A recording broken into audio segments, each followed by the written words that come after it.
I'm by far the oldest speaker at this conference, which is why I don't need this. Would have no idea how to use this were I to need it. I was actually named after a different Robert, so I'm not junior, and my dad was not senior. I've been the pastor of a Presbyterian Church in America congregation in Tacoma for 41 years, just in the process of gradually retiring. And the most important thing for me to tell you, this particular group of people, is that after 6 years in my pastorate, I spent half a year in Amsterdam at the Free University. I've been asked to review an article that I published in 1996 entitled The Presbyterian Doctrines of Covenant Children, Covenant Nurture, and Covenant Succession. The doctrines of Calvin regarding the covenant child, infant baptism, and infant faith for some time had been in eclipse in American Presbyterianism. The story of how that happened was first told in a fine study that originated as a Yale doctoral dissertation by Louis Bevins Schenck, S-C-H-E-N-C-K, ironically a Southern Presbyterian scholar at Davidson College. The book, published in 1940, based on that dissertation by Yale University Press, was entitled The Presbyterian Doctrine of Children in the Covenant. I say that it was ironic that Schenck's book should have defended Calvin's doctrine of the Christian child because, as a Southern Presbyterian, Schenck was heir to a tradition that had largely abandoned the originally Calvinist conceptions of the Christian child, still held by such Northern men as Charles Hodge and Henry B. Smith and W.G.T. Shedd. But Schenck was highly critical of his own Southern Presbyterian tradition and argued that the Southern Presbyterian position, in fact, was not reformed. According to Schenck, the place of the covenant child had been overwhelmed in American Reformed Christianity by the effect of the Great Awakening and the subsequent revivals. Those so marked the religious consciousness of the American Christian that most among the Reformed, came to think, as some of the Reformed revival leaders had in fact taught, that if one didn't know when he became a Christian and how he became a Christian, it was likely that he was not a Christian. A conversion experience, even for the covenant child, was the sine qua non of assurance. Hodge and others had protested against this development, but they were no match for a spiritual culture that had largely been shaped by the revivals. I can attest to the power of a spiritual culture to shape theological understanding and conviction. Take conversion in particular. The Bible illustrates conversion, notably that of the Apostle Paul, to which more space is devoted in the New Testament, if you knew this, than to the narration of the resurrection of the Lord Jesus Christ. But it never provides a paradigm of conversion, how it will happen, what its features will be, how one will experience it, and so on. When John writes his first letter to teach his hearers and readers how to know that they are saved, he says nothing about conversion. He says nothing about a conversion experience. His tests of life are a commitment to the truth as it is in Jesus Christ, a life lived in obedience to the law, and the love of the brethren. But in revival-shaped cultures, the experience of conversion became the ineradicable mark of true spiritual life. For example, some years ago, there was a study done of two groups of believing seminarians in Great Britain. 90%, actually 97% of the students at a Baptist seminary reported a conversion experience and a sudden conversion experience.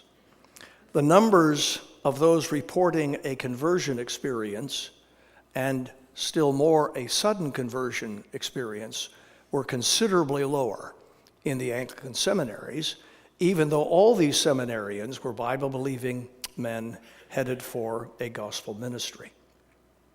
In my own experience, I've seen this to be the case as well.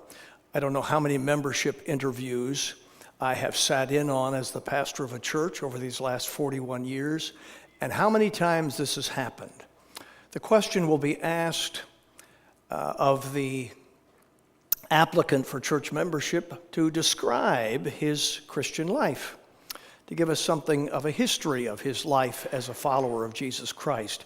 And young people, young adults, middle-aged adults who have been raised in Reformed and Presbyterian households will nevertheless say, when I was 6, my mother asked me if I'd ever asked Jesus into my heart, and so we knelt by my bed and I asked Jesus into my heart. Or I was at camp and a counselor said, did you ever ask Jesus into your heart? And so I knelt by my cot with the counselor and I asked Jesus into my heart. And then I say, so what you're saying is before that evening when you were 7 with your mother, you didn't believe that Jesus was God. You didn't believe that he died for your sins. You were in fact a rebel against God and Christ, had no interest in living for him. But when you got up from beside your bed, having offered that prayer, you were a Christian. You sweetly committed your life to Christ and to living for him. And almost every one of them will say, well, no, I don't mean that. What they really were meaning to say was that in their spiritual culture, as they understood that culture, they were required to have a conversion experience. And so that was their conversion experience, even though in most cases it will not have actually changed their lives in a particularly noticeable way. I think that Schenk's explanation of the eclipse of Calvin's doctrine of the Christian child is largely correct, but I think he overstated the Reformed consensus on the point prior to the Awakenings. Those of you who are ministers and who are readers of systematic theologies will appreciate that the doctrine has never been very well developed, certainly not as it ought to have been developed, given the fact that it's relatively easy to demonstrate that most members of the Christian church throughout its entire history have been the product of Christian homes. This is something you would expect systematic theology to account for, to explain, to describe. Usually, to the extent you find anything at all about the Christian child and grace running in the lines of generations in our works of systematic theology, you find it only as a small part of the argumentation for infant baptism, sometimes in the section of the theology dealing with the means of grace. But it never received treatment either worthy of its place in the economy of divine grace or likely to explain how this doctrine is to be related to all the other doctrines we have learned as Christians in the course of our lives. This led to Abraham Kuyper's complaint that the Reformed exposition of justification by faith was defective because in almost every single case, justification was described as if the person being justified was an adult. Lutherans actually developed the doctrine of infant faith and the seed of faith far more comprehensively than did the Reformed.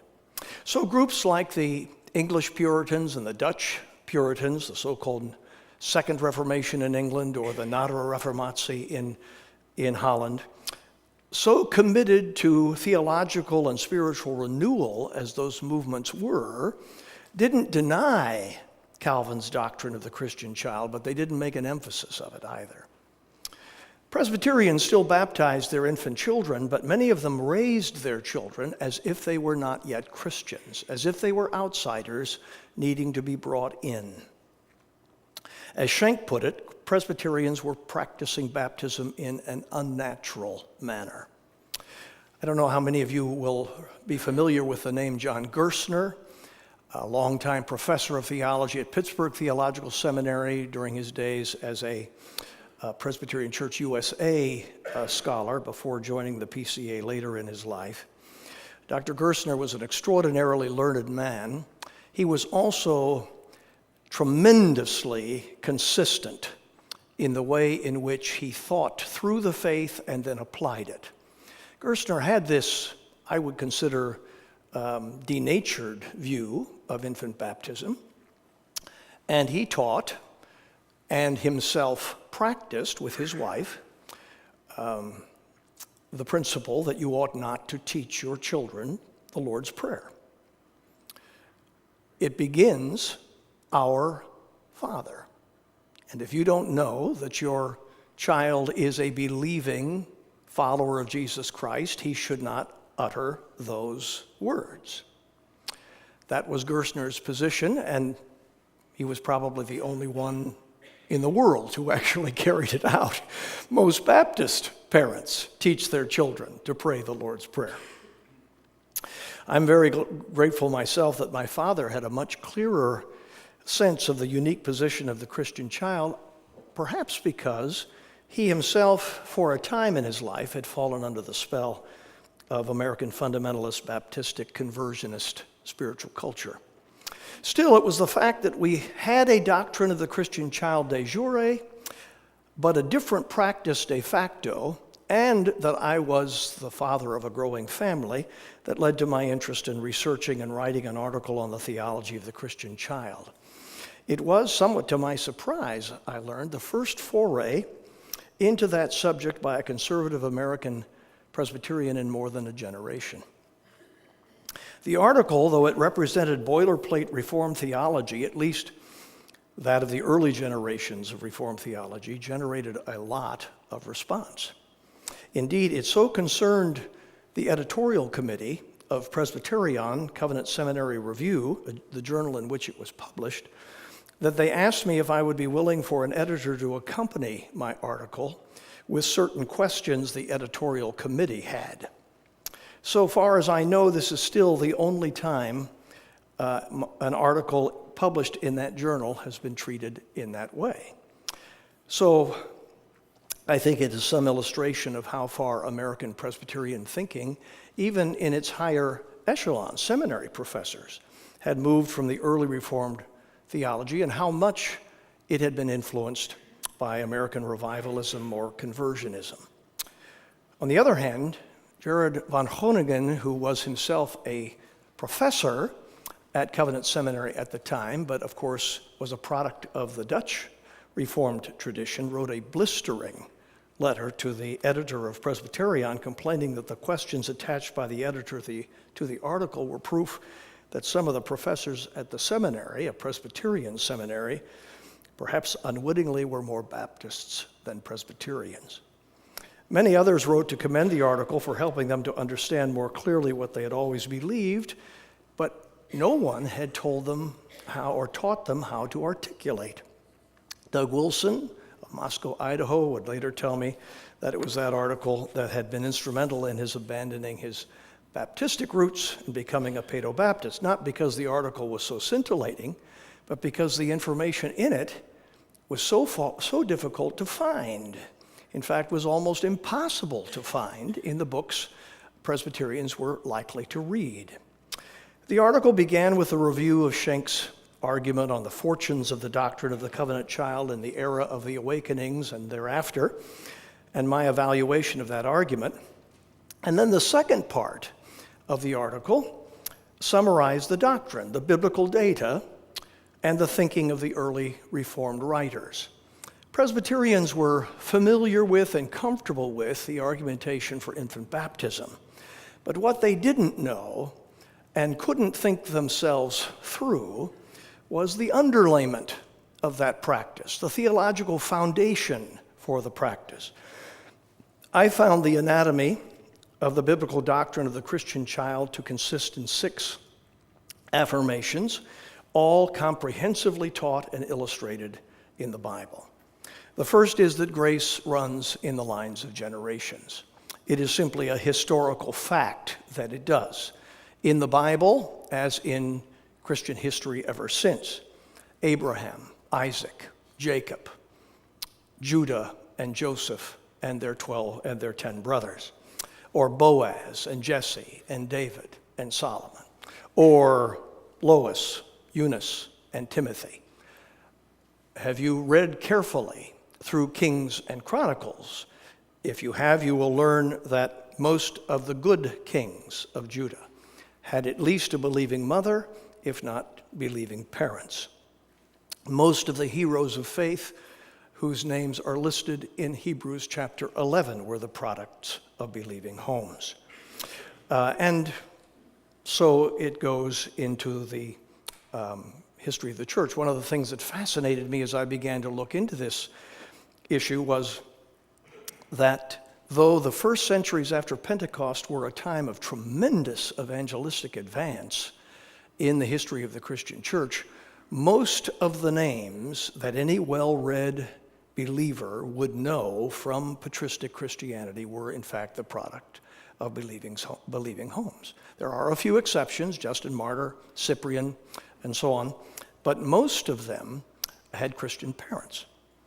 The second affirmation is that historical fact is actually accounted for and explained in the Bible as the divine will, the divine purpose. I will be a God to you and to your children after you, first mentioned in Genesis 17, and then I suspect mentioned many, many more times in one way or another than most of us appreciate in the remaining part of the Bible.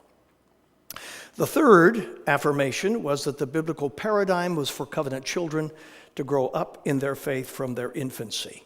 It's remarkable to me, given the prevalence of the conversionist paradigm ascendant in American Christianity and even American Reformed Christianity, that the Bible furnishes only one clear example of covenant children raised in a pious, seriously believing home who did not become Christians until their adulthood. You're thinking, what is that example? It's the siblings of the Lord himself, who we know from the Gospels were not believers in him during the days of his ministry, but are found with the saints in the upper room in Acts chapter 1.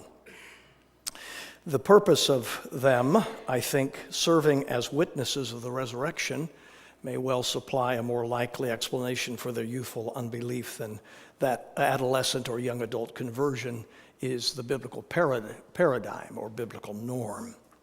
Not denying that happens, there are always exceptions, but it is not the biblical norm. The fourth is that children of believers are members of the church, and here I think is our mistake. We make the whole argument about infant baptism. Infant baptism is significant only at this point, particularly. Here is where we find the real significance of infant baptism. Baptism makes a person a Christian, and that makes them members of the Christian church. The fifth assertion is that parents and the church are to provide their children with nurture in the Christian faith. Typical biblical merismus, you have the promise in Genesis 17, I will be God to you and to your children. In Genesis 18, the Lord says of Abraham, I have chosen him that he might teach his family, his children, the way of the Lord, so that I might bring about for Abraham what I have promised. This nurture in the Bible is to comprise teaching and discipline, the example of a warm and lively faith, the creation of enough of heaven in the family circle to make children believe that heaven exists and want to be there and go there. And then sixth, that this nurture is the divine instrumentality of their awakening to spiritual life, whether already regenerate or yet soon to become. The practical effect of this teaching, found not only in Proverbs, but in a good many places in the Bible, is that discipleship, not evangelism, is the paradigm of child rearing in a Christian home. And that is a hugely significant distinction. Are we trying to get our children in as outsiders needing to come in, or are we called to teach them to think, and to speak and to behave and to feel as the Christians that they are. All these teachings lie on the face of the biblical text. They are commonplaces of the biblical doctrine of the covenant child, and of the way the church is to grow in the world. What is more, we don't find the conversionist theology of the Christian child taught or illustrated anywhere in the Bible. Where is the covenant child being prepared for baptism at 12 or 14 or 16 years of age? Finally, may I say to this audience how much help I've received from Dutch authorities in developing my thinking about these biblical subjects. These subjects, as many of you know, became a matter of intense controversy in the Dutch Reformed Church for somewhat more than a century, and did so in a way they never became so controversial in the American church. The men of the secession of 1834, the so-called A brothers, and the men of the Doliancy, the so-called B brothers, did not see eye to eye on what infant baptism actually meant, or the responsibilities of parents. And of course, Skilda and Kuyper's descendants did not see eye to eye about the presumption of regeneration. And as a result, men on both sides of those controversies developed the biblical theological argument in great detail in a way they were never developed, those arguments, on the American scene. But may I say, finally, that my review of the Dutch materials has led me to conclude that what we must never do is to pit one emphasis over against the other, as I have found the Dutch did, just as we Americans did. The theology of the covenant child, the divine promise to be our God and the God of our children, is absolutely to be believed. On the other hand, the importance of godly nurture, of a happy Christian home, of instruction and discipline in that home, of the example to be set for Christian children both by their parents and by their congregations, is extraordinarily important because, as we all know, God's will is worked out in the life of his people through a means, and particularly through their obedience to his commandments. It is possible for Christian children to be lost. The Bible teaches us that. And that our children are not to be lost should be the principal commitment of our lives as parents.